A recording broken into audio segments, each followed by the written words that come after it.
جو شہباز صاحب کی گرینڈ ڈاٹر کا معاملہ تھا، اللہ پاک اس کو بھی صحت زندگی عطا فرمائے، تو وہ اس کے لیے بھی یہی معاملہ ہے کہ اس کے لیے بھی پاکستان میں ڈاکٹر نہیں؟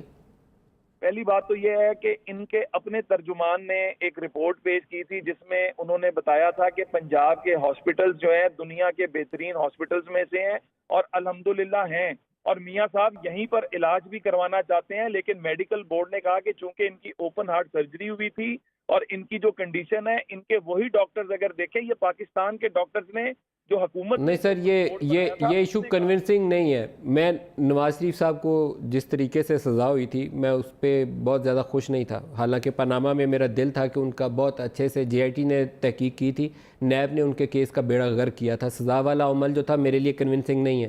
اور میں لیکن جیل سے چاہتا ہوں کہ ایٹ لیسٹ نواز شریف ایک اچھا پروسیس اختیار کرتے ہوئے باہر آئیں، لیکن یہ علاج والے طریقے سے لندن جانے والا معاملہ یہ میرے لیے کنونسنگ نہیں ہے۔ ابھی ان کی فیملی سے ایک خاتون نام آن ایئر نہیں لیتا ہے، اس کا کچھ عرصہ پہلے میاں صاحب ان پاور تھے تو پاؤں میں موچ آ گئی تھی، تو پتہ چلا کہ وہ پاؤں میں موچ آ گئی ہے، چیک اپ کروانے لندن گئی ہیں۔ یہ کیا ہے؟ پاکستان ہے یہ؟ کمال ہے، ہم لوگ بھی تو انسان زندہ ہیں، اسی جگہ پہ سانس لیتے ہیں، 22 کروڑ لوگ ہیں یہاں پہ بستے ہیں، انہی میں سے آپ لوگ ہیں جنہوں نے ووٹ دے کر آپ کو منتخب کیا جاتا ہے کہ آپ اس پاکستان پہ آئیں اور نظام حکومت چلائیں۔ آپ کا علاج تو لندن میں اور باقی 22 کروڑوں کا یہاں پہ۔